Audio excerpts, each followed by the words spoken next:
नमः शिवाय।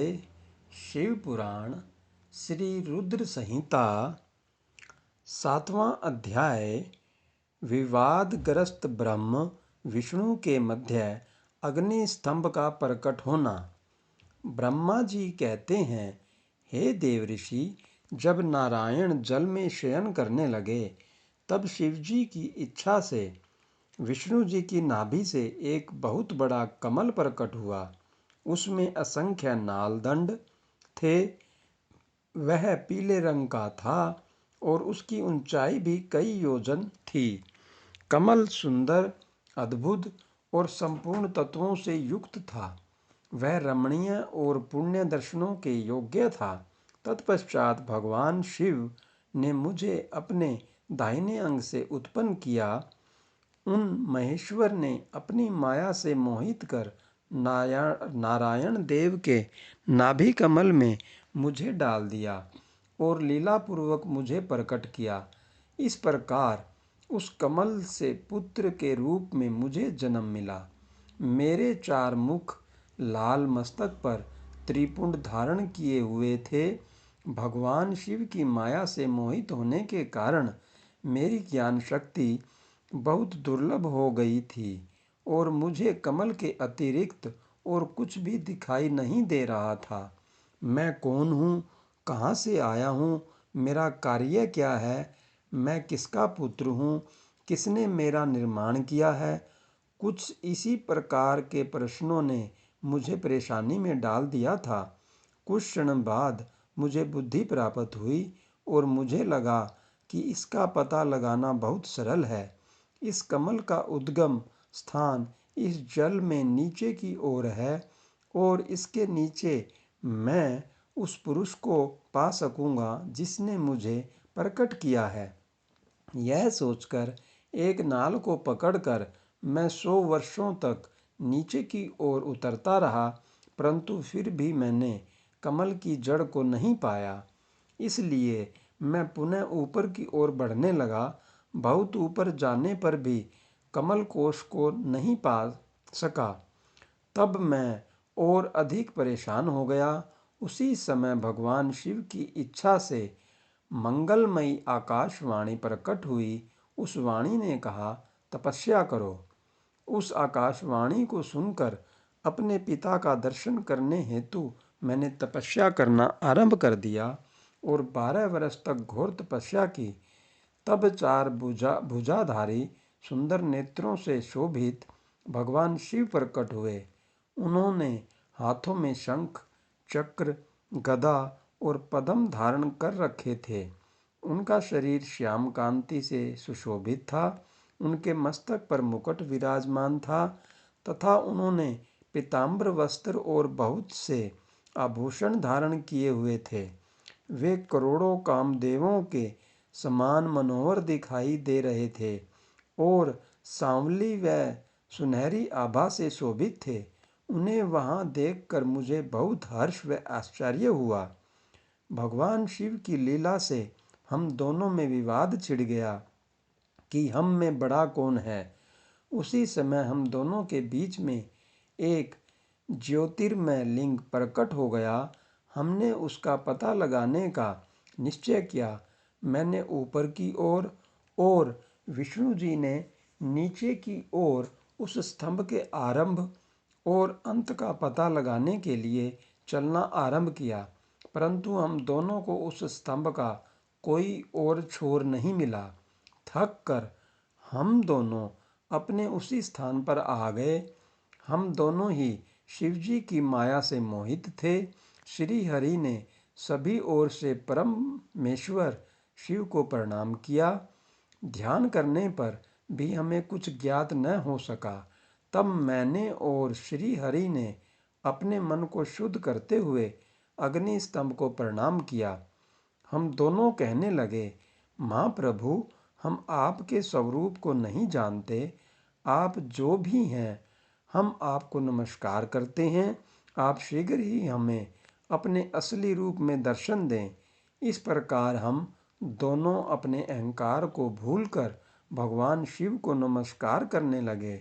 ऐसा करते हुए 100 वर्ष बीत गए। ओम नमः शिवाय। ओम नमः शिवाय। शिव पुराण श्री रुद्र संहिता 8वां अध्याय।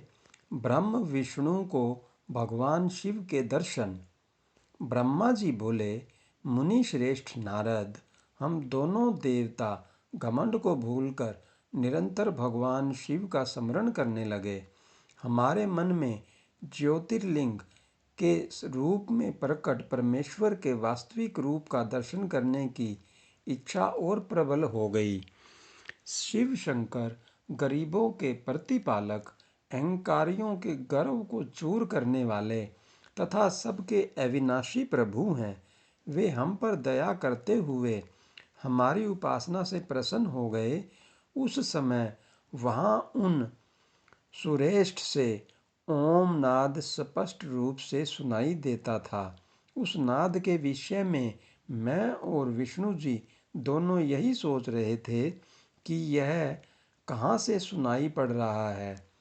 उन्होंने लिंग के दक्षिण भाग में सनातन आदि वर्ण आकार का दर्शन किया, उत्तर भाग में उकार का, मध्य भाग में मकार का और अंत में ओम नाद का साक्षात दर्शन एवं अनुभव किया।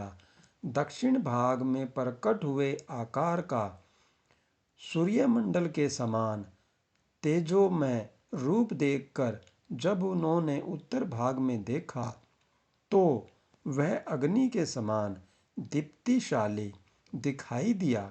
तत्पश्चात ओम को देखा जो सूर्य और चंद्रमंडल की भांति स्थित थे और जिनके शुरू एवं अंत का कुछ पता नहीं था तथा सत्य, आनंद और अमृत स्वरूप पर ब्रह्म परायण ही दृष्टिगोचर हो रहा था। परंतु यह कहाँ से प्रकट हुआ है, इस अग्नि स्तंभ की उत्पत्ति कहाँ से हुई है, यह श्री हरि सोचने लगे तथा इसकी परीक्षा लेने के संबंध में विचार करने लगे। तब श्री हरि ने भगवान शिव का चिंतन करते हुए वेद और शब्द के आवेश से युक्त हो अनुपम अग्नि स्तंभ के नीचे जाने का निर्णय लिया। मैं और विष्णु जी विश्वात्मा शिव का चिंतन कर रहे थे, तभी वहाँ एक ऋषि प्रकट हुए। उन्हीं ऋषि के द्वारा परमेश्वर विष्णु ने जाना कि इस शब्द ब्रह्म में शरीर वाले परमलिंग के रूप में साक्षात पर ब्रह्म स्वरूप महादेव जी प्रकट हुए हैं। ये चिंता रहित रुद्र हैं। पर ब्रह्म परमात्मा शिव का वाचक प्रणव ही है। वह एक सत्य, परम कारण, आनंद, अकृत, परात्पर, परात्पर और परम ब्रह्म है। प्रणव के पहले अक्षर आकार से जगत के बीजभूत अर्थात ब्रह्मा जी का बोध होता है। दूसरे अक्षर उकार से सभी के कारण श्री हरि विष्णु का बोध होता है। तीसरा अक्षर मकार से भगवान शिव का ज्ञान होता है। अकार सृष्टिकर्ता, उकार मोह में डालने वाला और मकार नित्य अनुग्रह करने वाला है। मकार अर्थात भगवान शिव बीजी अर्थात बीज के स्वामी हैं। तो अकार अर्थात ब्रह्मा जी बीज हैं, उकार अर्थात विष्णु जी योनि हैं, महेश्वर बीजी बीज और योनि हैं। इन सभी को नाद कहा गया है। बीजी अपने बीज को अनेक रूपों में विभक्त करते हैं। बीजी भगवान शिव के लिंग से उकार रूप योनि में स्थापित होकर चारों तरफ ऊपर की ओर बढ़ने लगा। वह दिव्य अंड कई वर्षों तक जल में रहा। हजारों वर्ष के बाद भगवान शिव ने इस अंड को दो भागों में विभक्त कर दिया। तब इसके दो भागों में से पहला सुवर्णमय कपाल ऊपर की ओर स्थित हो गया, जिससे स्वर्गलोक उत्पन्न हुआ तथा कपाल के नीचे के भाग से 5 तत्वों वाली पृथ्वी प्रकट हुई। उस अंड से चतुर्मुख ब्रह्मा उत्पन्न हुए जो समस्त लोकों के श्रेष्ठा हैं। भगवान महेश्वर ही ए उ वै मैं त्रिविध रूपों में वर्णित हैं। इसलिए ज्योतिर्लिंग स्वरूप सदाशिव को ओम कहा गया है। इसकी सिद्धि यजुर्वेद में भी होती है। देवेश्वर शिव को जानकर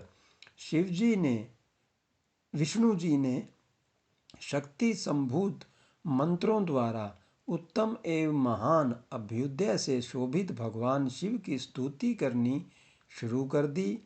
इसी समय मैंने और विश्वपालक भगवान विष्णु ने एक अद्भुत व सुंदर रूप देखा, जिसके 5 मुख, 10 भुजा, कपूर के समान गौर वर्ण, परम कांतिमय, अनेक आभूषणों से विभूषित, महान उदार, महावीर्यवान और महापुरुषों के लक्षणों से युक्त था, और जिसके दर्शन पाकर मैं और विष्णु जी धन्य हो गए।